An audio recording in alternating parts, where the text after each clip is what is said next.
So Michalina is a lesbian feminist, an artist, and a cosplayer. And her biggest passion is to be creative and help women to be free, which is hopefully all our goals. So go ahead. Hello. Topic of my speech today is going to be, I think, rather interesting for some of you. It might seem very new, and because I think we have a lot of women from like different ages, I think the most important thing is to understand that misogyny is almost always not depending on age, it will just always be there. And as you can see, we seem in radical feminist community, we seem to have a little bit of problem with young girls not understanding and not getting who they are and who they want to be. The biggest problem is, I think, nowadays connected with what media is giving us and how we interpret it. I'm going to be including in my speech how things such as anime culture, cosplay, art, and like also expressing yourselves, how things like this can be actually not dangerous, but they can lead girls to like thinking that there should never be girls and that they hate themselves and that they just want to change and that they are not who they want to be actually, that they are not who they are actually. I would like to start with one thing, which is actually subcultures. And we've seen subcultures for a while. We've had like punk subcultures, hippie subcultures in 70s and 80s. And I think they don't need to be introduced. Then we actually seen emo culture emerging. It was very popular in early 2000s. It was mostly based around idea of being sad and embracing your sadness. Back then, after emo culture, we haven't really seen a lot of subcultures emerging back then, or at least we think that way because we didn't call them subcultures anymore. The very weird thing that it is, since early 2000s and to this day still, we have a lot of groups that are actually encouraging unhealthy behavior. In emo culture, it was self-harm. We've noticed that in internet that we actually had a community back in early 2000 also, and like late 2000s and also early 2010s, that we've seen a culture which was promoting anorexia. Nowadays, we see a lot of people actually promoting hating being a woman, which is very sad. And it actually makes me actually very sad. The point is misogyny will always be there. And in this culture, in this actual climate we have now, girls can't really have hobbies. When girls have a hobby, it's because they want to be like other boys, or those hobbies are seen as silly, stupid. Like if a girl writes, for example, like short stories, they will always be seen as like stupid stories. And when a boy writes stories, boy will be seen that he is creative and he is trying his best and he actually wants to be an author in the future. But girls always write stupid short stories, probably about romance. And this leads girls to have a specific type of behavior that we see that I am not like other girls. It was very popular in 2010s, the trope of not being like other girls. It was actually a behavior which was trying to say that I am not like them. I just want to be like other boys. I want to be seen through the lens of my hobbies and through things I can do, not through the lens of my sex, which was very pretty popular. Then it became a little mocked because so many girls started saying that they're not like other girls, that it was actually seen as a kind of a meme back then. We also have a trope of pick me girl, which is a girl who is saying that other girls are stupid and she is actually trying to fit with the boys, because with the boys is better, and they see girls, other girls, as stupid. Thing that is actually, I think, very important in this is actually how the subculture around anime and cosplay happened, and the popularity of anime, manga, and other media and cartoons. And actually, like, it emerged in 2010s, and it's still to this day. This community is and can be toxic when it's like not perceived as it should be, because in anime, mangas, in shows, in movies, in the entire Western culture, and in every media, we see female characters being seen only through male gaze. We have character that is smart, we have a character that is athletic, and we have a character that most visible trait is that the fact that she is a woman.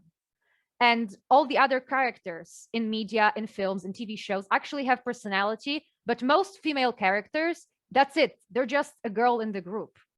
And this is the biggest problem, that when we are growing up, and I am still a very young woman, and when I was growing up, I was mostly looking at male characters in movies and TV shows, and I was seeing my traits in those male characters, but I didn't see myself in those female characters that I was seeing, because they were not written to be appealing or relatable. They were just written to be a character that is a token girl. And it was very sad. And I think it's sad to this day. I would like also to mention that there's a very popular thing in fandoms and media of like gay yaoi culture. Yaoi is a term for boy love, which is like boys loving boys. And because all the characters that are interesting, creative in media was actually male. So girls seeing media that is not concentrated around romance, but they still want to shipping is for other people. It's a thing that you take two characters and you actually think they want to be together. So you are shipping them. You want them to be together. This is what shipping is. And girls are actually very not encouraged, but they just want to ship male characters together, mostly because male characters are the only ones who are interesting and the only ones who have actually interesting dynamics. Because if there is a male character and a female character next to each other, those in movies and TV shows, they're actually pretty like bland and pretty not interesting relationships. It is just a guy gets a girl, that's all. And that's the problem.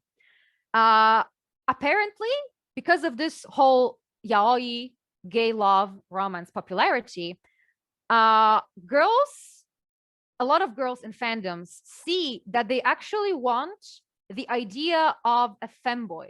Femboy, it's a man who is very feminine. They're attracted to those men and they're attracted to feminine traits in those men. And because yaoi, which is a Japanese comic and anime concentrated around explicit sexual behavior between men, there are a number of toxic things in this. I think the most toxic is that the fact that one man in this relationship is always heavily feminized, and it's portrayed as a person who has been treated as a girl in our society. And basically, a lot of people joke that actually the submissive part of a relationship in yaoi, manga, and anime is actually just a girl with a penis. But girls see this femininity and they want this femininity, but they want to have this femininity not because they're a girl, but they kind of want to project themselves onto this feminine character. And even if this feminine character is a boy, they see themselves as very much relating to it. And that's why some girls just wish they are not girls and that they can be gay boys. They're associating themselves with gay male characters. And there's also a popularity of fan fiction, role play, and cosplay, which is like they try to write short stories about those characters. They want to role play as those characters. They want to take a role and as those male characters in those animes and mangas, and they want to just cosplay them. So they just want to make a costume. And the thing is, I want to say that making cosplays and making costumes is a very creative hobby. Drawing fan arts of your characters, being actually positively obsessed over a character because you just see yourself in this character is, in myself, speaking about myself, a very positive thing, because actually media, TV shows, books that I loved helped me get through puberty and helped me to be the person I am now, because I just love fantasy words. And I think I'm not speaking only for myself. The problem is that homosexuality in those animes, yaoi, and mangas is actually an aesthetic. It's not a real thing. It's just a colorful, lovely aesthetic. And we don't see the problems of homosexual people through the lens of those yaoi and manga and like actual media portraying gay people as a fetish, and as a cute aesthetic. Those girls who see them, they don't really, because most of them are actually straight, which is heterosexual. They don't get the struggle. But the next thing is, femininity, on the other hand, is also sold to girls by men. Why femininity is sold to girls by men?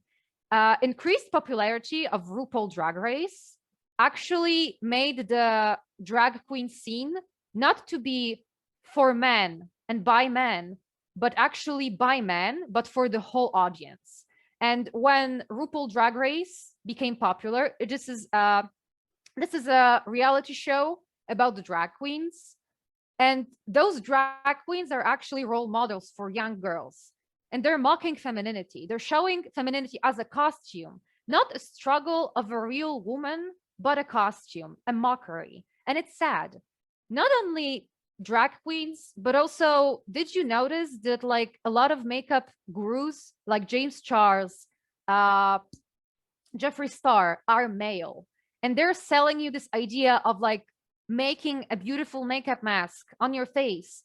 But a male is saying this. A male is saying that this is empowering. And we women see makeup as actually a thing that was like pushed onto us, not an aesthetic thing. But girls want this aesthetic thing. Girls want to express femininity in a way that men can express femininity. This is also what makes them hate themselves and makes them not want to be women. And this is a problem.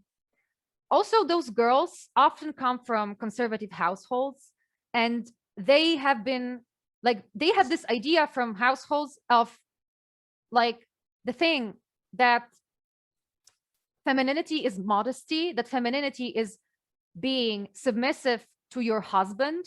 This is also a problem because they don't want that. They want to be crazy. They want to be creative. And society is telling them that the only way you can be crazy and creative is through either sexualizing yourself in a feminine way, or just completely gave up on being a woman.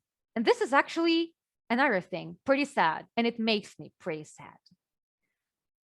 I just want to tell you, if there are any parents, any mothers who are listening to me now, I want to tell you to accept your child's weirdness, accept that they can be a girl who does not want to wear a dress, that she just wants to be a girl who wants to express not femininity, but she just wants to express herself, maybe through makeup, maybe through cosplay, maybe through anime. She just wants to be creative. And I want to just say that living in imaginative world is not the worst thing. Actually, being a child who just loves to wander, it's pretty. But I just think that when it's sold in the wrong way, a girl living in imagined world will just hate the fact that she is a girl. And this is very sad. I would like to also mention my personal story about how I, for some time, thought that I am non-binary or I am gender fluid. I've been in relationships with girls because I'm a lesbian, And I've been in a relationship with girls who were attracted to masculinity. And I was playing a role of a masculine person for some time. I remember one event when I was cosplaying a male character and I was with makeup and with right clothes. I wanted to achieve a very masculine shape, not because I wanted to be a man, but because I wanted to fit in the character. But then I realized that girls looked at me the way that they looked at men. They didn't, they just looked at me and they see desire, because they were attracted to masculinity, and they were mostly straight or bisexual girls who just wanted to see masculinity. And I saw this and I was immediately caught up. Like, I loved the attention I was getting when I was portraying masculinity. And for some time I thought maybe I'm not a woman. But then I met the most amazing person in the world, Radfem, the best girl that I could ever meet, who actually taught me that I am a woman, that it's okay to be a woman and it's okay to be a lesbian, and you don't have to be hyper masculine or pretend to be a man. And I think that it was the best thing that happened to me. And I want to be an example to other girls that it is all right the way you are. It's fine. Trust me. Also, when I think as a person who was portraying masculinity then, I achieved something that non-binary and trans people call gender euphoria, which is the fact how good they feel when they're perceived as a certain gender. And I trust them. I think it happens to them, but I don't think we should concentrate on that. I think it's actually pretty sad that the thing that someone sees us as a costume, as a role in a society, it shouldn't bring us joy. I think it should be neutral to us. And I want girls to feel neutral when somebody thinks they are masculine. I think it should be neutral. And also, I just want to say there are a lot of things that make girls hate themselves and make girls not want to be girls anymore in this sad world, because this is a sad, cruel, misogynistic word. But I think that we can still look at our children's passions, look at passions that young girls have, and say that these are good passions. We can encourage them to do cosplay, to do makeup, to watch anime, to write fan fiction. We just need to tell them that, no, it's not stupid that you do it. It's not silly. It won't be better if you just pretend that you're a man. It is just all right. And I think that it is good that we show children to like their body. That's why representation in media is very important. Sometimes we think that representation in shows, TV, and things and other media this is not important. People tell us that, yeah, we have bigger problems. But when a girl sees a strong female character in a show, she will want to be the strong female character. If she sees thousands male characters and that only male characters can be cool and can be creative and can be fun, of course she will hate herself for being a girl. I think it's normal. I think a lot of things have a say to that, but we need positive, strong feminist representation. I would also like to say something that I noticed in cosplay community and art community. That sad thing is, if you want to create art with your face, with makeup, for women, there are only two ways to be popular and to be appreciated and to be actually a very popular cosplayer. One way is to hypersexualize yourself and fit yourself to the male gaze. Another way is to pretend that you're a man, or sometimes they don't even say that they are trans men or that they are transitioning into non-binary. Sometimes they just say they've been born a male, but we know they were girls, and they're just hiding the fact that they have biology of female sex, and they just pretend that they're men because society prefers cool men to wear makeup than an actual woman who just wants to be creative.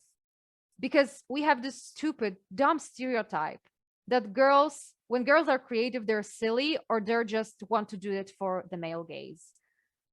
And to finish this speech off, I just want to say that creativity is important, and people and creative people and creative girls should be encouraged to be creative and not being hated just purely for the fact that they're girls.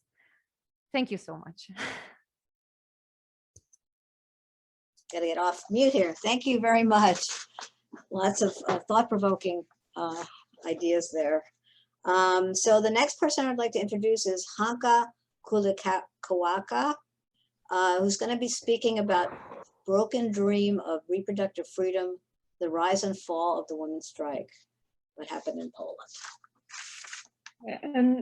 Hello, everyone. I would like to, oh wait, my camera is on. Hi, everyone. I would like to start off with a video that is made by Vox, and it's on YouTube, but it's like pretty clearly in a few minutes, it explains all the things that happen, and then I will give my commentary afterwards. So if Rebecca could start off with screen sharing the video I sent.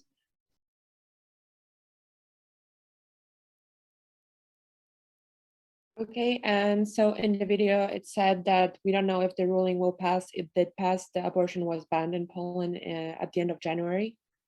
And so it still says that, oh, in terms when mother's life is endangered or rape or incest, it's still legal, but it's not true because we already have cases that the birth is threatening women's life, but doctors are afraid to admit women to abortion.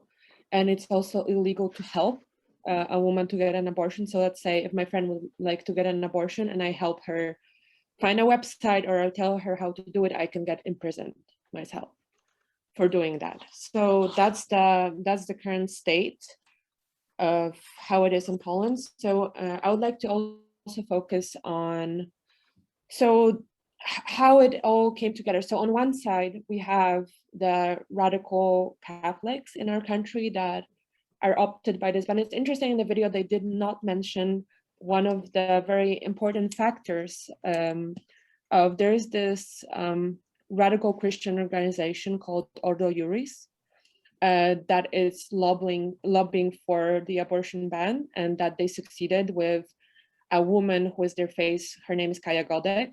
And it was like her initiative with the signatures and everything to push it for the last few years.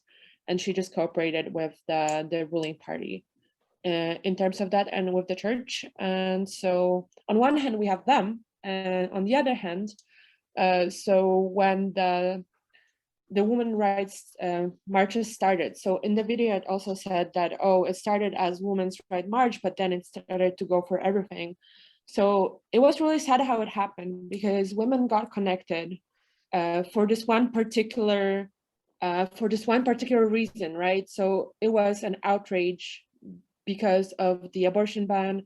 We came in together for that. And then so many other movements went on the backs of women, and they expected us to care about their problems, about problems of different groups of people.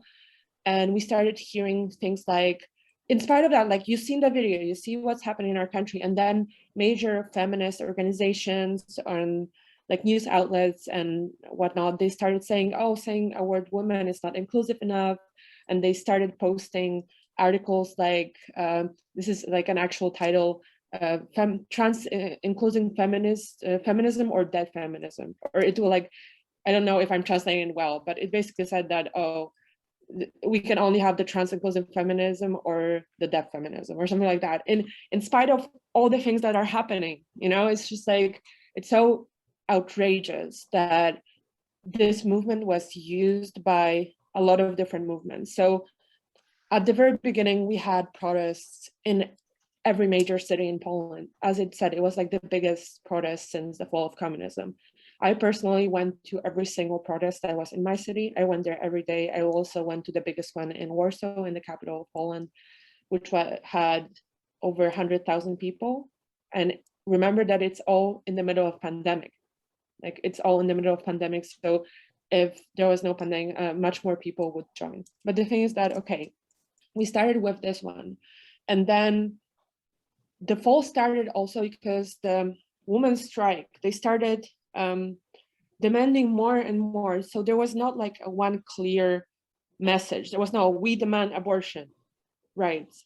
They started, we demand schooling this, we demand changes in hospitals, we demand this, we demand that, and just like, and it started separating people, you know, because it's really difficult to connect so many people under any type of movement, because we have our differences.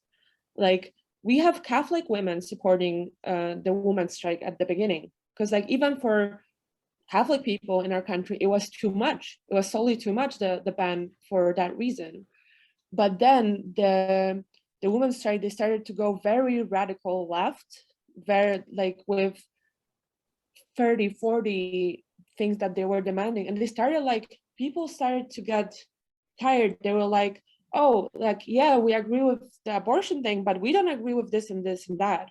And even like, so at the beginning, it was that there was a lot of the TQ plus people joining, and even the LGB. So Poland is also not a country that supports, we don't have marriages for LGBT people. And so there were some like organizations that said, oh, you should add this argument to what you demand. Like, I am pro LGBT marriages myself, but I was really upset about that, because I knew like, can we just like focus on this one thing? Like, why women have to focus on everyone, but they cannot focus on themselves? And just like with time, like less people started coming to the protests, less people started starting supporting it online because of the rhetoric that they were also having. Like, my favorite one is a recent post by them saying that basically they compared heterosexual marriage to fascist organization, like something like, it's just like some radical weird stuff that has no like mirror on our ground. Like, there's like, I just imagine copy paste things you can hear in America by just like really radical left trans activists and whatnot, just like copy paste this language and insert it into Polish reality. It doesn't make sense at all. Like, and that's what is happening, and it just literally alienated people more and more and more. And right now we have the ban. There is this like initiative that they call legal abortion initiative, and they're now trying to get some signatures. But in the proposal, there's women are erased. It's all people, like people, blah blah blah blah blah. So basically, what we see abroad, because it was also inspired by Argentina's win. Literally, like Argentina won and we lost. So like they did a little of rebranding here, and they like inserted the green colors. It's like green and red now. But I just checked like right before the meeting started. It has even like 9,000 likes on Facebook. Like, so it's like nothing. It's like nothing. So I honestly don't know where it's gonna go with the abortion rights. I feel pretty hopeless, because again, we have this, and they're now using the alienating language of people with uteruses, whatnot, in Poland, which is a Catholic conservative country in the first place. Like, they're not gonna like have a support of most of women in here, even when they're gonna be calling them people with uteruses or people who menstruate or whatever, because just like, it's just ridiculous in that. And yeah, and I really hope, like in the video they said that Poland, some people like want Poland to leave European Union, even like from Poland or abroad, because like I personally saw a lot of voices like, oh, so Poland ban abortion, so let's kick them out of European Union. But when I hear that, I want to cry, because like if Poland gets kicked out of European Union, we have no one. Like, we're gonna go on the conservative downfall, and it's gonna get really bad, because right now we have some like guard in Europe. Like, we can go abroad, like we can get help, like women can get abortion in Czech Republic or somewhere. But if we're gonna like leave Europe, it's gonna be over. Like, it's gonna be another like some North Korea style in in Europe, in the middle of Europe, because our democracy is falling, and we are basically fighting radicals on both right and left, and I do not know where it's gonna go. I'm seriously worried for the future of this country and for the future of both women and LGBT people in this country, because right now we are threatened by both sides. So I think that's it from my side. And I know that there's going to be like questions later on, so I'm happy to answer. But for this topic, I think that's all. Thank you. Thank you, Hanka. That was fascinating. Really, really interesting. So next person I'm going to be introducing is Aleksandra, who is Thank you, Hanka. It was great. Yeah. Next person is Aleksandra, who's a radical feminist and left-wing involved in left-wing political parties in Poland. Hello, so I just want to tell you that I decided not to show my face because I want to keep it private. So my name is Aleksandra. I am a neuroscientist, basically. And okay, so I'm gonna tell you a story, okay, of what happened to me in the party. So basically one day I got a text message. It was from someone from the party telling me that there is this online streaming, like online debate on some local issues, yeah, and whether I would like to take part in that. So I agreed and I went there. And well, after a few days, I realized that something was wrong because, well, basically before I took part in the debate, there had been like a Facebook post with my photo announcing that it's going to take place, and then it disappeared. So I was kind of concerned because, well, I knew that something must have happened, right? And well, but no one from the party texted me, contacted me, nothing at all. So after like, really, it was 2 weeks, I would say, I got a text message from the same guy who had texted me before, asking me to take part in that. And he basically told me that we need to talk, yeah? So I was like, fine, let's talk. So we made like a meeting, and it was me. And there was that guy who was like middle-aged, and there was this other guy who was like teenager, really. So it felt kind of inadequate, but okay. And well, they told me that the reason they wanted to talk to me was that because some people felt threatened by me, because I'm a TERF, because I'm a transphobe. And how do I respond to that? Well, I don't want to say I was shocked because I kind of knew that would happen, right?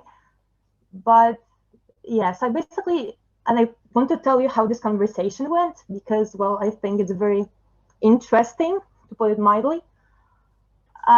So they asked me, they told me that, and they asked me to respond to that. So I told them that, well, I am a feminist, and I don't focus on trans issues. I just don't talk about them. I'm not like one of those, you know, famous radical feminists in Poland that are like very openly talking about trans people and everything. I just really try not to concentrate on this topic because, well, I kind of knew what would happen. And also the debate I took part in, it had nothing to do with trans issues. Yeah, it was like about local issues like forests, like vaccines and things like that. So it was really not connected, and it had nothing to do with trans people or trans ideology, whatever. So yeah, so I told them that, and they, like, both of them just like suddenly started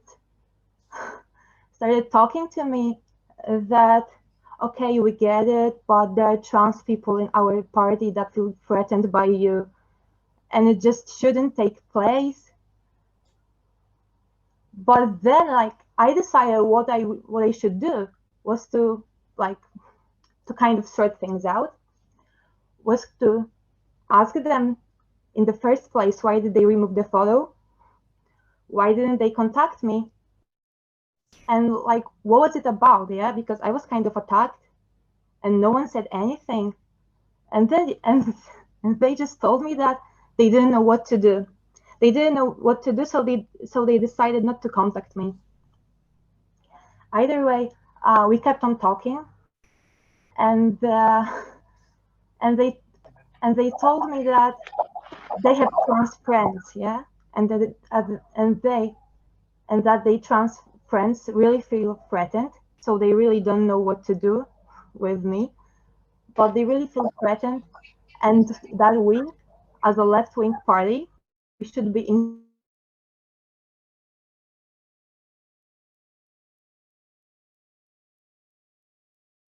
during the abortion, during the abortion lobbying, abortion ban actually being passed in Poland. We have no same-sex marriages. There are really bad things going on in Poland right now, yeah? But the main focus of the major left-wing party in Poland, the only left-wing party, the only left-wing party which is in the parliament right now, the main focus is trans right for right for trans people. I'm sorry, could you mute your mic because it's kind of disruptive.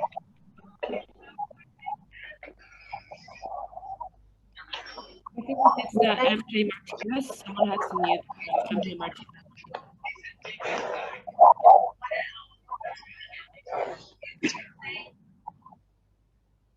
Okay, I will try talking.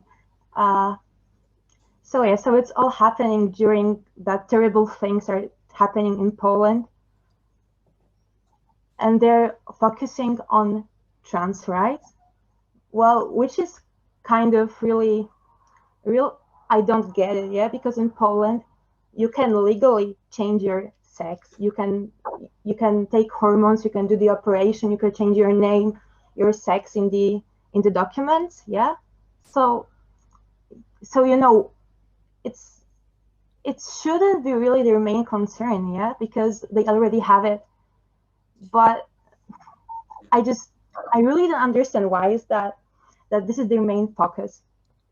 And really, I mean, I'm not, like I said before, I'm not like a known person, yeah, not like a known feminist or anything. But there is this woman in Poland. Well, she got expelled from the party because she was a TERF, and she got expelled from the party. She actually was, well, let's put it that way, more famous than me.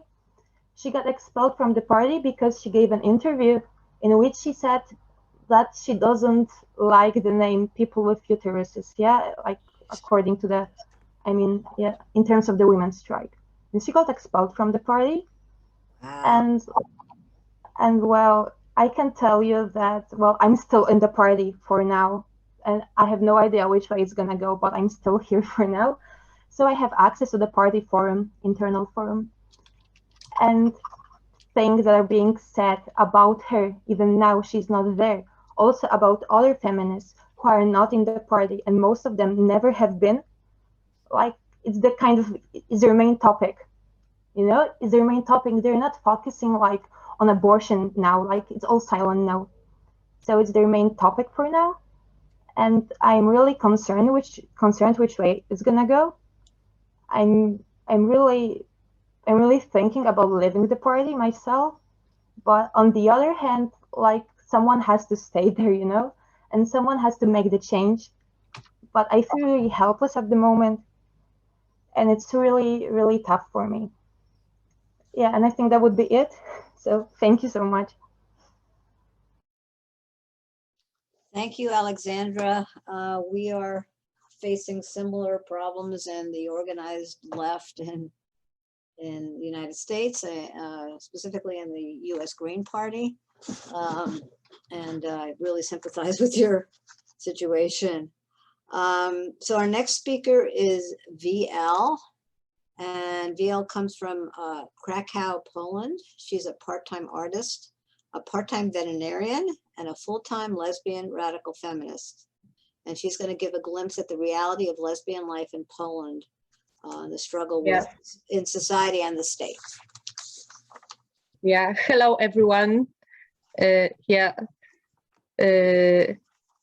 Like you said, I'm just gonna tell you a couple of anecdotes, actually, about, because I consider life to be a sort of book made of anecdotes about living as a lesbian in Poland, your struggle with family, with society and law. And let's start with the real life part. One of the main issues of being a lesbian in Poland is lesbian invisibility, because there is only a few famous lesbians in Poland. There's a couple of writers, journalists, film directors, but these women aren't very supportive of us as a community. Their attention isn't focused or connecting lesbians. We don't have any lesbian politicians, but of course we have one trans-identified male politician. In our past, there is only few homosexual people, and our historians tend to omit this side of their life. And our homosexual ancestors carried a lot of shame and guilt with them, and auto-censored their own life, even the content of their private letters, in order to remain in the closet. Thanks to the work of some amazing researchers who went through all these ambiguities, auto-censoring, went through all clues left in the notes, we have now this book called Homo Biographies, Male and Female Writers of 19th and 20th Century. And it turns out that some of our big names, like Rodziewiczówna or Konopnicka, who were famous Polish writers, were homosexual. This is one of my favorite books right now. I loved reading about lives of these women, their stories, their struggles. A girlfriend of Konopnicka, called Maria Dulembianka, is actually my lesbian idol. She was a painter, a feminist activist. She organized women politically during the suffragette movement. And she was very, very gender non-conforming and basically a butch. So let's move to the present times. How is it to be a lesbian now? In my personal opinion, the homophobic message in the media started to be stronger during the last presidential election, when the pro-government media started spewing anti-LGBTQ+ rhetoric. And let's look at this fact. They didn't say gays and lesbians on the TV. They didn't say homosexuals. They said LGBTQ lobby, and they started discovering trans issues. In typical Polish home, which is not extremely Catholic, but definitely not secular, being a homosexual female is considered to be a bother for the family. At my home, the display of homophobia wasn't very frequent, but it's still present. But I may be lucky because I come from one of the biggest cities in Poland. But my parents were born in small villages in the southern part of Poland. Right now, I can walk the streets without a fear of being attacked by strangers, and I look like a big obvious dyke, of course. But the attitude you get, the attitude towards you from the family is like, why do you need to complicate our life this much? You get annoyed stares during the family gatherings. Why are you making this so difficult for us? Well, I knew that any coming out would displease my parents, but I didn't know how much exactly. Are they gonna be offended? But are they gonna cut off my financial maintenance? Are they gonna throw me out? So I was 16 or 18, sure as hell that I'm a lesbian, out and proud in my friend group at school, but not at home. I led sort of double life. My girlfriends were my best friends. My parents usually didn't ask about any details. They didn't ask about possibility of me having a boyfriend either. Maybe they feared the answer. I didn't tell them a word either. I measured possible profits and losses in my head, and it didn't add up. Because maybe I was sort of a coward. This situation of double life was convenient for some time. Now it's time for some anecdotes about my double lesbian life. I smuggled my girlfriend into my prom night in high school. I told my parents I'm going alone, and secretly at school signed my girlfriend as my plus one. The school luckily didn't have any objections, but I've heard about some cases in Poland. There were cases in other cities when the school had objections for this sort of action.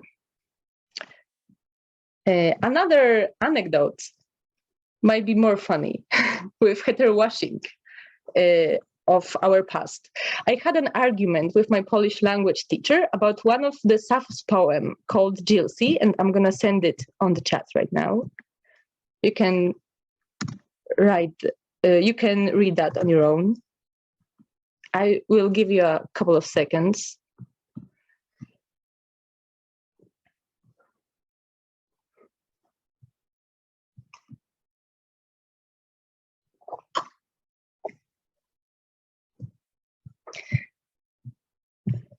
Yeah, so we were discussing this poem and its meaning, and the interpretation was very obvious to me, given the historical context of Sappho being a leader of young women's group in honor of the goddess Aphrodite. This poem means Sappho was very jealous that some prick is gonna steal the girl and trap her in hetero marriage. And these feelings were obvious for me because I've experienced them. But the teacher had another opinion, and the teacher wanted to interpret that poem as a heterosexual jealousy over a man and a competition between two women for a man. That was completely blatant, and I told her that I'm not gonna agree to this idea ever. Now, let's move to the law section, the lesbians and versus the law. Homosexual sex between two consenting people and homosexual relationship are not forbidden by Polish law, luckily. I hope we are gonna keep it that way. Yet our relationships aren't recognized by law, which creates a lot of problems with inheritance, child custody, taxes, the right to health information, and so on. In Polish constitution, there is this paragraph 18, which says that the state takes special care of marriage and defines the marriage as relationship between a man and a woman. And now, considering this paragraph, we are moving to another anecdote. There was a case in the Warsaw court. One of our pro-life activists was sued for saying in the media, in some newspaper, that homosexuals, that the gays want to adopt children because they want to abuse and rape them. So she was sued for that, and the case was dismissed because the attorney argued that prosecutors couldn't prove their homosexuality and therefore weren't affected by her words. Another case. A woman wanted to change her last name to the one of her wife, or let's say her girlfriend. Yeah, I consider her as her wife. And she was refused in the office because the fact of her being a long-term same-sex relationship was not enough for the officials to change her name. She went to the court and lost the case. So now we are moving to our queer madness. As you have seen, lesbians are not able to form a legal relationship and can't prove their homosexuality in court. But we have some blatant trans-identified male claiming that he and his wife are the first same-sex marriage in Poland. There is an activist in Łódź city, and in 2020 he appeared in the press where he announced his relationship as a first marriage between women in Poland. And this marriage was only possible because he didn't change his sex in any of his legal documents. And now he's married with a woman and he can't change his legal documents because he's married to a woman. And of course, he expects everyone to go along with his delusion and call him a woman. This situation is completely ridiculous because this person is getting media coverage. Again, because there's more for this case. He's getting media coverage again, talking shit about being a mother of a child that his wife gestated and birthed. And this case is like the Y chromosome is showing strongly. We have a few more examples of het people claiming to be part of LGBTQ community with emphasis on TQ, which are not same-sex attracted. They view us, in my opinion, as a cool club of rebels, kinksters, anarchists, sex positives, which is false. And these people are becoming the face of gay rights movement in Poland. They get media coverage because they are often really loud, rude. Activism is performative. They are not acquiring any material change, and they wear quirky outfits and so on. So the media loves that. For example, we have one guy who calls himself Małgorzata Szutowicz. He's male. He claims to be non-binary in polyamorous relationship with two female activists, and they started as a collective debunking pro-life propaganda, but progressed to sort of performance action. They put up a rainbow flag on some monuments. And but the funny thing is that our state was so offended. That was such an offense. They had police everywhere, police raiding their houses, the police raiding some non-profit organization to get them. That was mad. And after that, or before that, I'm not sure. They burned a pro-life van, but right now I'm not judging their actions. I'm judging the fact that they are claiming to be the most oppressed of us all. But the reality is that they are heterosexual people. They are right now, these three people, they are in fucking heterosexual relationship. They don't experience the problems of homosexual people in Poland. They might experience problems of attention-hungry, weird people in Poland, but that's not our case. They are not one of us. They could be our ally, but they insist on centering themselves and people like them in the movement. And they, of course, are displaying their life on the internet, all over internet, and being very cringe, which I personally despise. So last thing for the end, like I said before, the Poland, our country, is catching up very fast on the West, and we are having already queer people, or just call them people, bullying lesbians in relationships with trans-identified females who are claiming that they are trans men.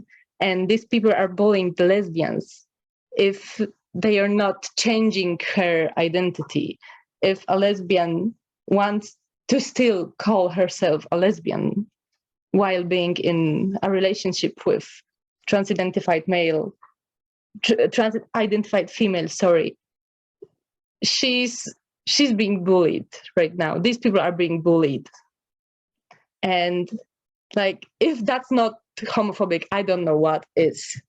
And with this not very optimistic thing, I'm gonna stop my presentation. Thank you for your attention. Thank you, Riel. So the last person we have is Natalia, and she's been a radical feminist since 2012. But even though she has predicted the Polish left was bound to adopt transgender ideology, at some point she was still perplexed at the suddenness, speed, and force with which it happened. And she's here to try to explain how this was made possible by the unique circumstances in her country.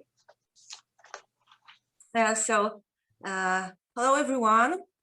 Thanks for having me. So I'm gonna start with explaining how this topic, how this idea for this talk first came to me. And it was because of my conversations with Western feminists who, on hearing about what's happening in Poland regarding the trans activist movement, expressed their great disbelief. They were like, but how is this possible? Surely this can be happening in Poland because Poland is such a deeply conservative and deeply religious country. And what I think that this the question relies on two misconceptions. And the first one is about Poland, and the second one is about the nature of trans activism itself. And when it comes to Poland, it's true, of course, to a certain extent, that Poles collectively hold more conservative beliefs than people in the West. But a lot has been changing in the recent years. For example, more than ever, young people identify as being on the left. It went from 15% to 30% in the last 5 years alone. And while the vast majority of Polish people still identify as Catholics, these are to a large extent empty declarations because these people don't really follow the church's teachings. They don't go to church. They don't observe the rules regarding sexuality. They don't have any misgivings about contraception. And many of them also don't have any misgivings regarding abortion.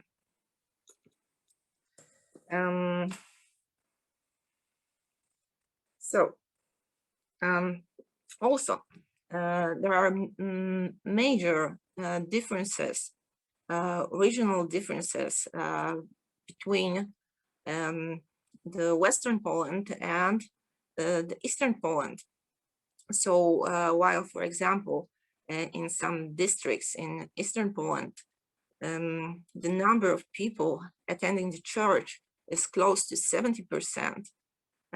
In some parts of Western Poland, it's more like 30%.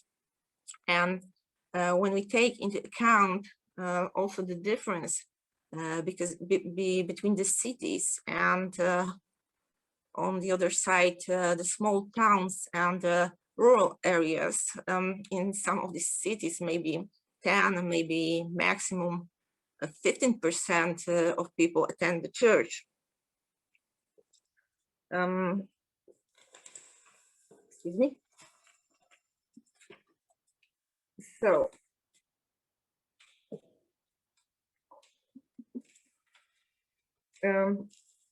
what I'm saying here, this looks as if Poland has gotten less conservative and more progressive in recent years. But the question is, how meaningful really is the change, and to what extent is it just a just an attempt to emulate the West.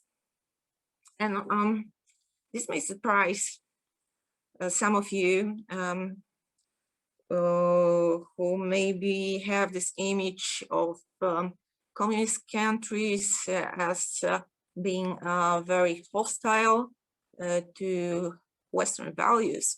But when it comes to Polish people never really hated the West, not even under the communist regime. The Western way of living was always seen as aspirational. And when in 1989 the regime collapsed, these attitudes they have only amplified.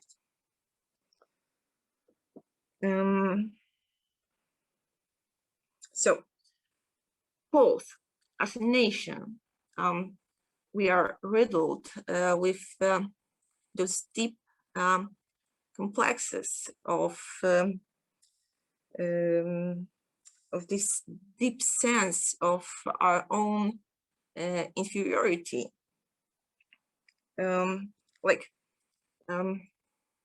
number of times when I heard Polish people praising some Western country for something or something else is, you know, it happens constantly, and sometimes they have a point, but often it is based on total ignorance.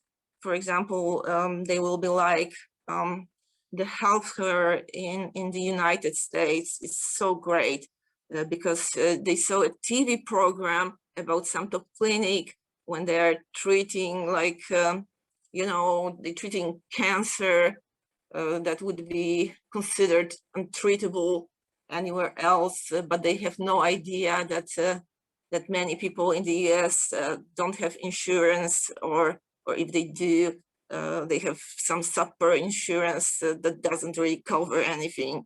So yeah, Polish people totally idolize the West, and especially the United States. So what we have now is this generation of young people, and in many ways they are better educated than any other previous generation. Like, they speak good English. They're somehow aware of the global affairs. Like, they know about Trump. They know he was a dangerous idiot of the president.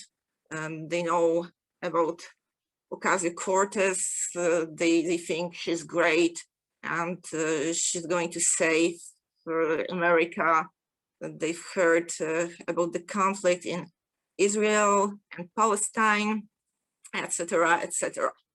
But in other ways, their knowledge is totally inadequate, and that's because of where they get it from. And they get it from Western social media, like Instagram, like Tumblr, like TikTok. And because they never really had a chance to like reckon with these complexes inherited from their parents and grandparents, and they still have this deep complex of their own inferiority. That combination becomes like a very potent breeding ground for this neophyte kind of zealotry that we're seeing from them. But still, there's one ingredient that is missing here, and that concerns the feminist movement in Poland. Because in Poland, we never really had anything like the Western second wave movement. And well, that's an understatement. We not only didn't have the movement, we had no awareness of the movement whatsoever. And when the transformation happened in 1989, you know, Western feminism was already in the midst of this anti-feminist backlash, right? That disguised itself under the label of liberal feminism. And that's the feminism that we got imported here in Poland.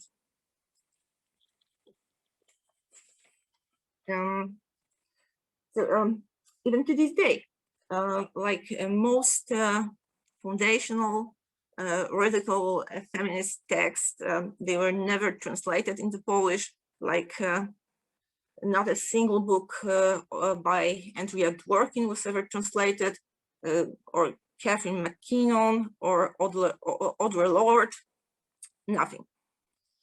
So Polish feminism, since its very conception, was the feminism of empowerment, although we didn't use that word back then, and the feminism of rejecting victimhood. So like my idea of feminism when I was 16 was to reject any calls for parity in parliament or in corporate boards, because I thought surely women are as capable as men, so they can get there on their own merit, and to say anything else that would be infantilizing or insulting. So to reiterate, we have three major forces at play here. And the first is the deep need that young people here in Poland have to reject those conservative roots because they're seeing them as backwards, as embarrassing, really. And the second point is that because they're well educated and they have great access to social media, they have means to do so that no other generation before them had. And the third ingredient is that these people, they were never taught what real progressive politics, especially when it comes to women's liberation, really look like. Here I'd like to give you a couple examples of what that looks like in practice, and I'm aware that trans activism everywhere is based on reinforcing gender stereotypes, but the examples that I'm seeing from Polish women who identify as trans men or as non-binary are often especially flabbergasting. So I'm gonna get to the examples. So the first one, and it's a quote. I'm not a mother, I'm not a woman. I can use female pronouns, but I don't want to be a woman. I don't want to be classified. I don't want to have to be attractive. I don't want to have to be sophisticated. I don't want to be told that something doesn't become me because I'm a woman. I don't want anybody to expect something from me because I'm a woman. I hate flirting. I fucking hate when my partner notices any of my physical female characteristics. He compliments my breasts, but all I'm dreaming about is to make them invisible. And the second example, that one was under a discussion about which group of people has periods. And this woman was saying that she has a period, but she's not a woman. So she was asked to explain her reasoning. And what she said was, I look like a man, so I don't have a right to call myself a woman. And when she was asked to explain what looking like a man means, and I maybe thought that she was a trans man after medical transition, but no, because what she said was, I have massive shoulders, no waist, large stomach, white face. Those don't sound like feminine traits to me. So this woman thinks she's not a woman because she's not fulfilling beauty standards. Okay, but all of that explains why trans activism is happening in Poland, but still doesn't really explain why it all happens so quickly. And you know, I think it happened like at the speed of sound, really.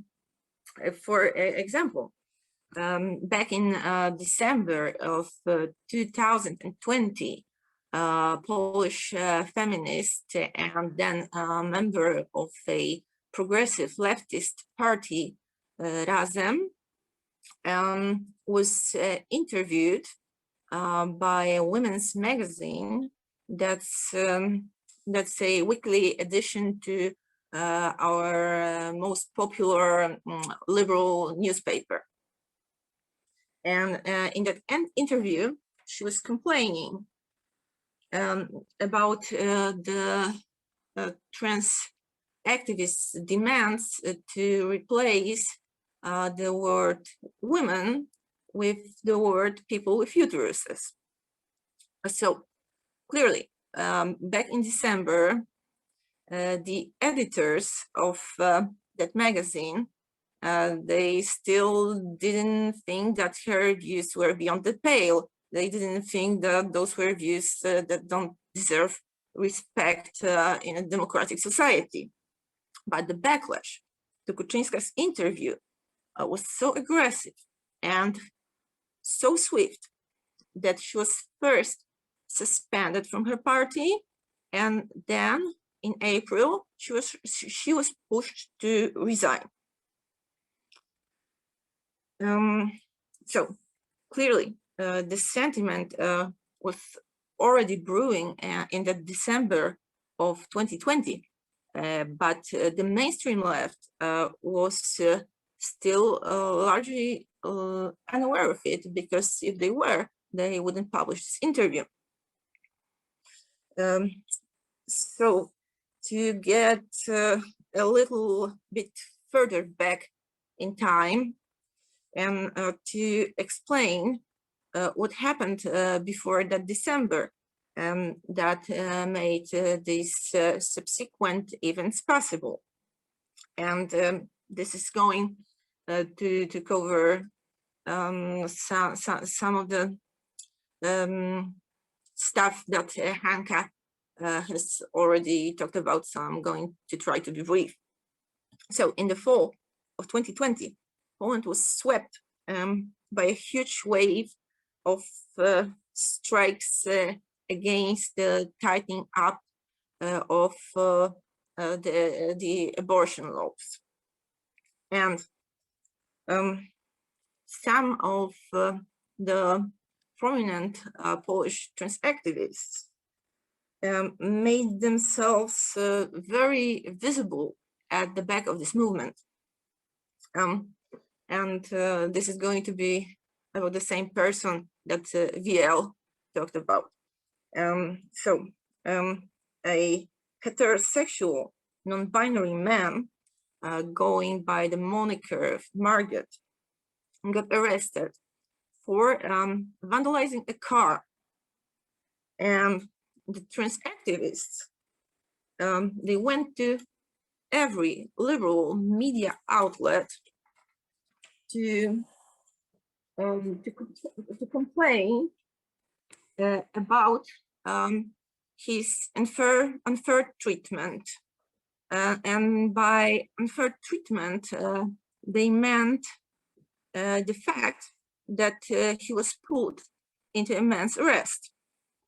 And by attaching themselves to the trans activists, by attaching themselves to the pro-choice movement, they achieved the goal of conflating these two issues, the right to abortion and their right to demand to be treated as the gender of their choice. And when the strikes disintegrated, mainly as a result of conflicts between different factions, and the trans activists contributed greatly to this too. But they achieved what they wanted. They achieved mainstream recognition. And now after that, we have this swaths of young people, mainly those are young people who formerly had nothing to do with feminist activism of any kind, coming to the side of these trans activists because they finally had been offered a way to adopt a progressive identity, but without giving up any of their misogyny or any of their homophobia. So back to the beginning, to the misconception about the trans activists. So the feminists who are asking me this question, how could it happen in Poland? Because Poland is conservative. They still, at some level, they link trans politics to progressivism because of how successfully they managed to ingrain themselves in progressive movements. But of course, trans activism is anything but progressive. It's a deeply reactionary movement, and that's the answer to the initial question. So the answer is that a group of people with some very, very regressive views, but with a desperate need to see themselves as progressives, found a cause that they could adapt and promote very regressive politics under guise of progressivism. So, of course, they latched onto it. And in conclusion, Polish left's turn to trans activism is not weird, it's not inexplicable. It's a natural and logical consequence of the collusion between Polish cultural heritage with the trans ideology. And that's why I've always been saying that was inevitable to happen at some point. Thank you.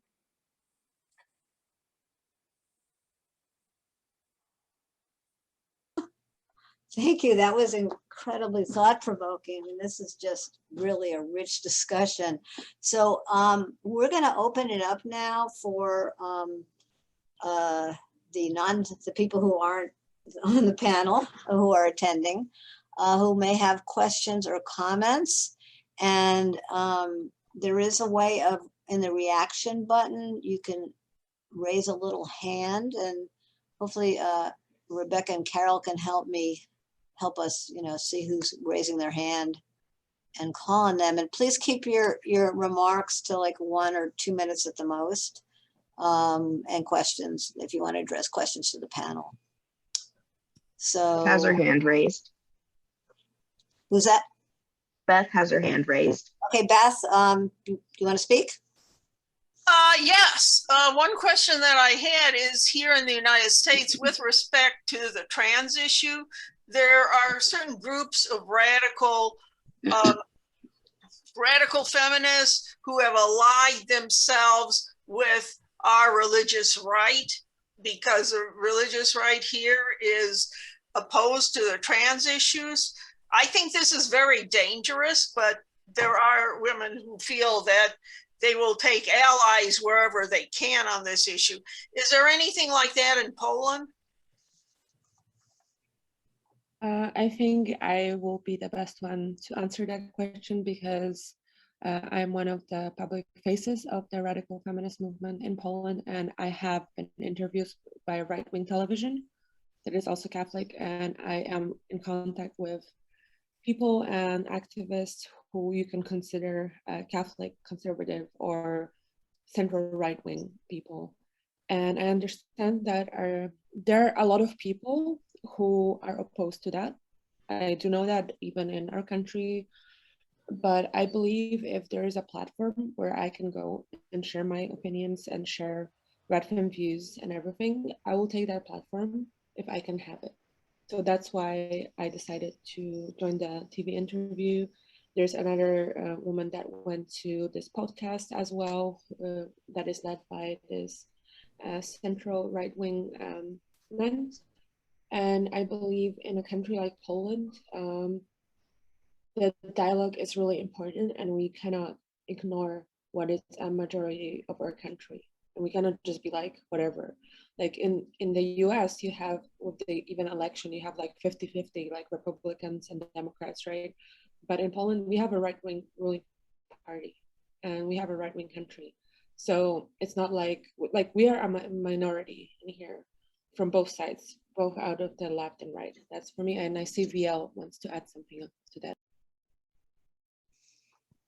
Yes, I really want to add to that, because I have a question. Are these US Radfems really aligning with religious people?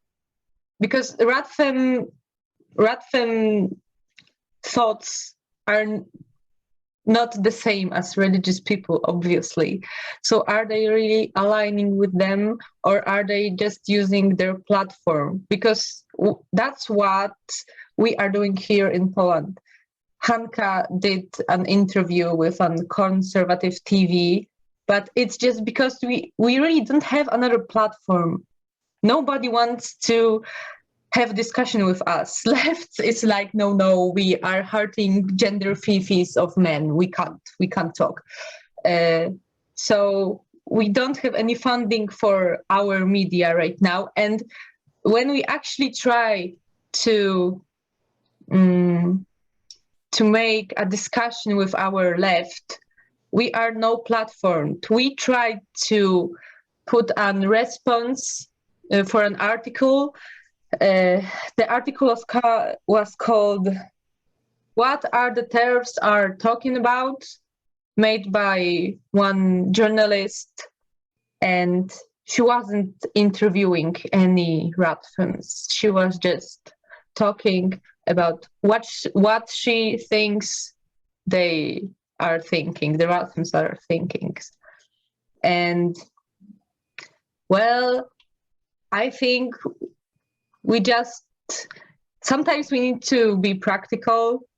We should just use what we have.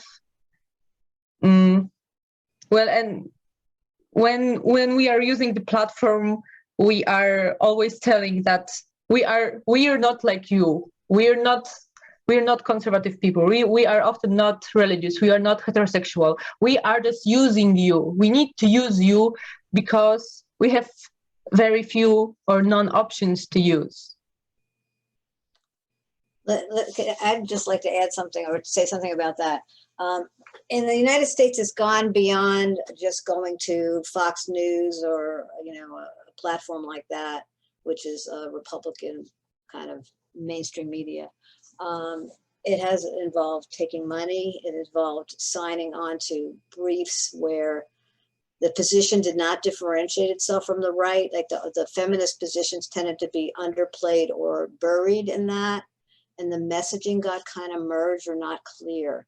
And so a lot of us in Feminist and Struggle have some problems with those kind of alliances as they've played out. The problem with the using media, well, Fox News is not a big deal in my mind, but if you're certain publications where we see anti-abortion articles, anti-gay articles, and then some feminist, people start thinking that those ideas around that are in that publication aren't so bad. So, and my experience has been what was mentioned in the chat, that yes, the right wing is way more willing and open to trans ideology than they are to lesbian and gay rights or women's rights as a sex, especially reproductive rights. They're much more likely to eventually be fine with it. And in fact, I'm a lawyer and I was involved in suing a Christian fundamentalist shelter that brought in a trans identified male into the women's shelter and supported him completely. So, and they had this policy that was like just right out of trans activism. So my feeling is that there's a real danger, and we have to keep our independent voice and we have to create our independent movement. And I know it's really hard because we're being squeezed out of the left as well. So I want to add to that really clearly, because I always feel like this argument of, oh, why do you go to right-wing media and you legitimize them? What about why no one is saying, oh, it's great that you went there because our message is reaching more people that it wouldn't reach before? Because, for example, before I went to this TV, I'm openly pro-choice, openly pro-choice. I posted a lot of open pro-choice things, and I was still invited. I'm openly pro-gay marriage. I'm openly pro all these things, and yet they still gave me that platform to say what I have to say, and they listened. And so I always I do see a great value in that, because right now I'm in contact with a lot of women who consider themselves conservative or right-wing women who otherwise would never even consider talking to me or even consider hearing out what I have to say. And now we do not agree on everything. Of course we don't, but now we can have that dialogue. And I believe that having that dialogue is the only way to truly change the way that LGBT rights are in Poland or women's rights are in Poland in here. So, and also want to mention that me myself, when I was in that interview, I did say something like that, and it's truly what I believe, that women's rights, as in Radfem and women's rights, are beyond what is considered left and right, because the left and right as we see it now is based on male interests, because it's historically based on male interest, and it doesn't center women in that. So I don't care to be called right. I don't care to be called left. I think. Can I interrupt you? That's the time for one of my favorite proverbs. Left wing, right wing, doesn't matter. The whole bird hates women. Yeah. It's that's how I truly feel. So yeah, the right wing calls me left, the left wing calls me right.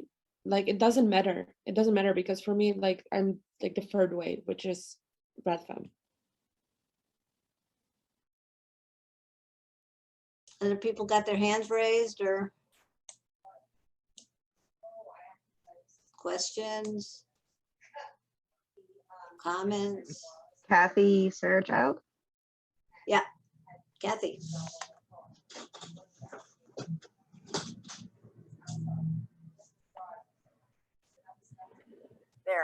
There you go. buddy. Thank you so much, sisters from Poland, for this wonderful, wonderful news and analysis. And I hope those of you who've spoken from notes and have written it down will send it out in written form. So I'm at the age where I've become a little hard of hearing, and I didn't catch everything. But I have two questions. First of all, I support your decision to talk to conservatives. I don't agree. I'm not critical of that. But I'm curious, and this applies in the United States also. One of my questions is, why do you think you're getting coverage from conservatives, and why in the United States are we getting coverage from conservatives? And two, what's happened to the Communist Party of Poland? Has it been outlawed? Does it still exist? Is it doing anything? And where does it stand on this issue, either in hidden form or open form? Okay, I'm not gonna talk about the communist thing. Communism is like a very touchy subject in our country, but I think maybe, I don't know if Aleksandra or I don't know if Michalina is still here, maybe they can answer, or everyone else. Like I don't feel comfortable speaking about the communist part. I'm personally not communist myself. I do not support I support the Communist Party of Poland. So like the Communist Party of Poland itself, like it still exists, but it barely does anything. And they really don't take any stand on the trans issues. I mean, like they exist, but they're not in the parliament or anything. They're just like very underground now, but they're really not doing much. So they're kind of useless now. Yeah, the communists in like our Polish hive mind are considered the evil. So they don't talk much, they don't get media coverage. They are considered sort of weird people from the past, or like a niche interest of some big city teenagers, and that's all. They really don't have any political power. Are they legal? Are they legal? Actually, yeah, are they outlawed or are they legal? Yes, they are. Yes, they are legal. They're legal. Thank you. Okay, as for the first question, why do you think the right wing gives us possibility to speak? Like, I personally believe that in Poland, at least, there is a lot of like this central right wing people who are like, they're actually supporting how to say związki partnerskie in English. I don't know how to say that. I forgot. It's like, oh, you're muted. It's like formal relationship, but not a marriage. Civil partnership. Civil partnerships. Yeah, civil partnerships. So they do, like a lot of right-wing people in Poland, they do support that actually. They're just like, so it's interesting. I've noticed that in Poland, a lot of like central right-wing people, they criticize feminism, they criticize LGBT, but what they mean is, okay, they're using these names, but what they actually mean when they say they criticize feminism, they actually criticize liberal feminism.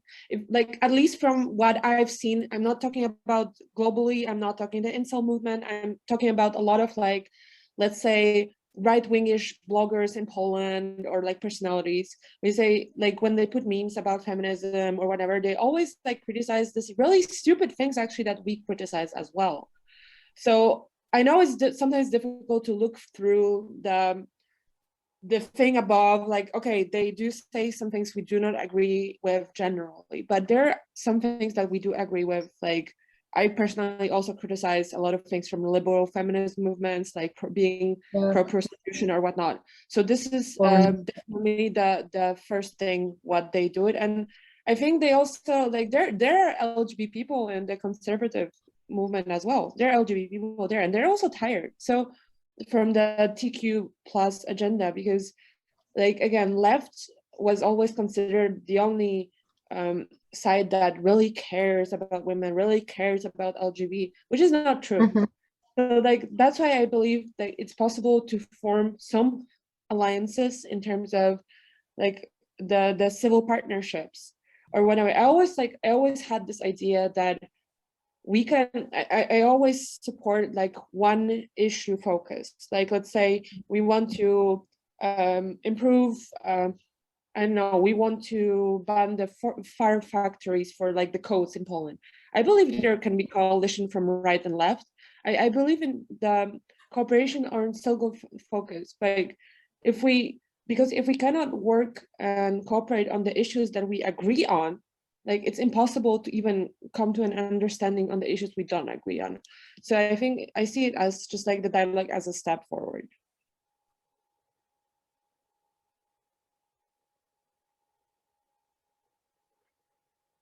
I have another question if nobody else does. Yeah. I actually have a question too. When you finish, Kathy. Oh, okay. Just, I've noticed that in Ireland and in Argentina, it seems like gay marriage was won long before abortion rights. Now, is that true? You say that gay marriage doesn't exist in Poland. Yeah, it doesn't. But is there more support for it than for abortion rights, or? No, I don't think so. So it's not the same, because I thought it had something to do with being a Catholic country, that in Ireland and Argentina, they had gay marriage before abortion rights, but that doesn't seem to be true of Poland.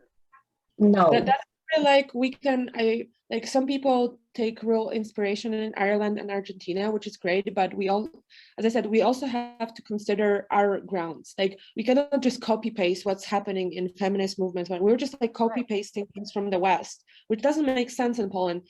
Like, great, Argentina won, but their political circumstances, their history is different than ours, and there are different things coming into it. So that's why I would not easily compare those wins of there to a Polish ground. And our gays' rights movement lost a focus on gays' rights movement. Now it's a self-ID rights movement. Weird people rights movement. It's not a homosexual people rights movement. So I consider that we actually right now, we lost the case of acquiring marriage equality in Poland right now. It's not gonna be there in the next 10 years or more, because the focus is completely lost. Every politician lost the interest, even our homosexual politician. I don't know what he's doing right now. He's posting on Facebook about prostitution right now, about acceptance of prostitution and decriminalization of the third party in prostitution.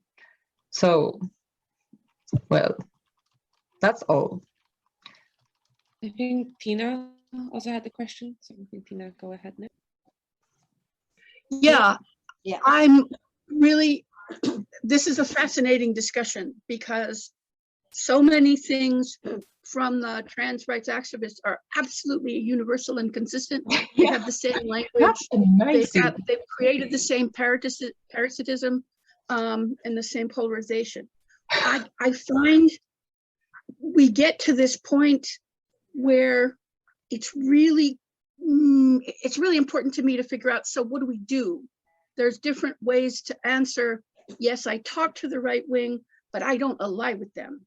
I don't take money. We don't organize united actions. We had some terrible events or some terrible alliances here over how to fight a Supreme Court case. over yes, it's okay to dress however you want, and in order to do that you have to support trans rights. No. And the polarization is something new. The level of polarization of women going after each other, I think, is much worse than we saw in the second wave movement. One of the reasons Poland is really, really exciting to me is you had this massive movement, no women, no cry, which was not just people exchanging words on Facebook. How do we go to the next step? What else can we do? That's all. And we lost it all. We lost We it. lost it all. We lost it all. Like that.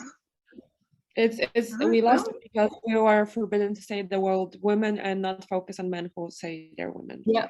And yeah, we are considered, it's so funny, like we are considered the worst enemies of everything. Like it's as if like we banned the abortion, or as if we not allow the marriage or anything. And the thing is, like, it's an information war online. Like there's so much things, like false things that they're posting, and they, like, I feel like they have like multiple accounts. I feel like there's like 100 or 200 people who have multiple accounts, and they just like 24/7 they just like post stuff. They send out like information that is not real. Like they're stalking people. They comment, like, I've heard so much things about myself. Like it's ridiculous. It's just like so ridiculous, and we're like portrayed as like the worst evil in the world in that. And women who even said, like, we had some influencers who only they always like even supported trans identified people. They like send out, like, they use their big platforms to that, but then when the moment came that they started defending the world women, they were attacked with massive multiple accounts. They lost their deals with like sponsors. They were like, people wrote to the companies that cooperated with them only for even slightest thing, like saying like, hey, let's keep using the word women, not even saying anything else apart from that. So people are terrorized, women are terrorized, even if they agree with us. There are a lot of women who agree with us, but they are so scared to say anything. And like, I don't blame them. Like, I don't blame them. The amount of hate and everything. So for now, we lost the movement. Like, it's so heartbreaking that from the biggest protest since the fall of communism, we went to nothing. We are at nothing at this point. Like, I don't know what's going to be next, honestly. Another thing about abortion rights fight is that this fight is being fought since for the last 3 years. And right now, I feel like it's like the government is making fun of us, because they can just say, "Oh, we're gonna forbid abortion again," and people are going out on the streets again. We are protesting. The protests are getting more physical. There's more fighting. There's more interruption. Things chill out, and then they are doing it again. We are gonna restrict abortion rights again, and it's going on and on. And I feel like a puppet. I feel like these protests are just wasting our energy, because we are focused on gathering on the streets, making posters, shouting. And another anecdote I can tell you about this, there is hope in like direct action, because I have access in Kraków to some groups of women who started organizing themselves, and they are having supply of the day after pills. And if you know a girl, if you have been contacted by a woman or a girl who needs them, these women will organize a pill for her. Well, so maybe, I know it's not an action that will benefit all the women in the country. But at least we can do something locally. Yeah. I see Kathy and Basha have questions. Kathy first. I think she was first. So do we have any other women who want to speak? Yeah, there's Kathy and Basha who want to ask questions. Okay. Who was it? Kathy? Kathy Scarborough, I think. Oh, okay. For some Yeah. reason, I'm not seeing the little hand. Hello. Where's Kathy? We She's cannot mute. hear. You're mute. Oh, there she is. Yeah. Sorry. I missed some of the questions, so maybe you've covered this. But I was just thinking about those anecdotes that someone, I can't remember who, talked about regarding women who don't consider themselves women anymore. They seem to me to be related to wanting to be freed from other aspects of our oppression as women. Like the pressure to make our bodies fit the social notions, or the desire to be taken seriously for our work. I know, who was it? Somebody said that. That was me. That was me. Yeah, somebody said that the movement was pretty dead, but I was wondering if you had any actions related to those other aspects of women's oppression before the big, or alongside the big abortion strikes. So there's definitely like a huge issue in Poland of domestic violence against women. So I feel like before all the recent abortion and whatnot, right, that was one of the focuses of the groups, at least for like the players. Like, yeah, I think that was the main issue that was focused on. But now I think we cannot even say it's like a woman's issue anymore, because it can be offensive by saying that. But yeah, I think apart, like, Poland is specific, of course, so definitely that, because like in terms of prostitution, like it's in a gray area in Poland. It's legal to be a prostitute, it's illegal to be a pimp. So that's our state right now, and like, so there's a lot of movements from pro-pimp people. We have this like sex work Poland stuff, and they want to legalize prostitution, meaning they want to legalize being a pimp. And because they want to be a pimp in the future, this prostituted woman, they know they are gonna like lose their market value, but that's the reality of prostitution. You're commodifying your body, and it's losing the market value, and they know this, and they want to make being a pimp legal because they want to become a pimp later. Yeah, so that's another like arc of the speech. And it was like, again, before it wasn't really that strong, the support for that. I think there's still less support for that, a little less for that than for like the trans right movement. But now, like what they're doing, the pro prostitution movement and trans movement, they merged. Yeah, they merged so hard. They're merged all these super hard. activists together on Instagram, and they're making using podcasts. Yeah, and they're using the pro-choice platforms, like the biggest abortion dream team is like a whole package. It's like TQ plus prostitution plus abortion package. Like there's like all the major players did that. So yeah, that's the state out. But yeah, I think in my opinion, it was before all the things, it was the domestic violence issue, which is still very bad in Poland. Women are being killed, and women are being victims of domestic violence, and it's very horrible in our country, I believe. So yeah. So I think the next person is Basia. That's a question. Basia, yeah. Yes. Hi. Thank you very much. So I'm based in UK at the moment, and obviously have been following. Have been following the situation here a little bit more than in Poland. And what I have noticed is that a lot of the talking points that radical feminists can use here are kind of cultural based or are supported by a certain self-understanding that women have or that the society has. So like the domestic violence topic here is kind of top of the media at the moment, and the same with like prison reform and stuff like that. That's kind of being talked about at conferences. Same with things like freedom of speech at universities, because obviously UK sort of boasts of, you know, some of the best universities, and they kind of want to maintain that. So there is a cultural push that allows for certain topics to kind of surface to the top that can be used by radical feminists.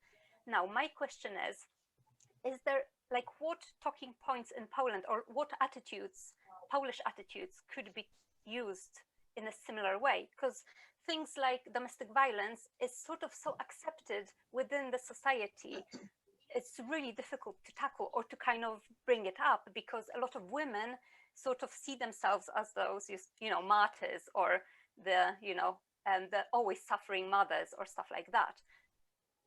Same with prisons, like no one talks about the prison situation in Poland. That's just not a topic. So my question is, like, based on your experience and, you know, kind of, I haven't lived in Poland for a while, what are the attitudes we could maybe start using or pushing, and the topics that will actually sort of really, you know, kind of bring in passion from people and just, you know, start the conversation? So in my personal opinion, it would be the prostitution topic, as recently even we had an arrest of this pimps organization in one of the cities. So this topic is prevalent in media from time to time, as you get some like bigger arrests on the pimps in Poland and this pimp mafia. So I think that's the point we can focus on. Definitely on the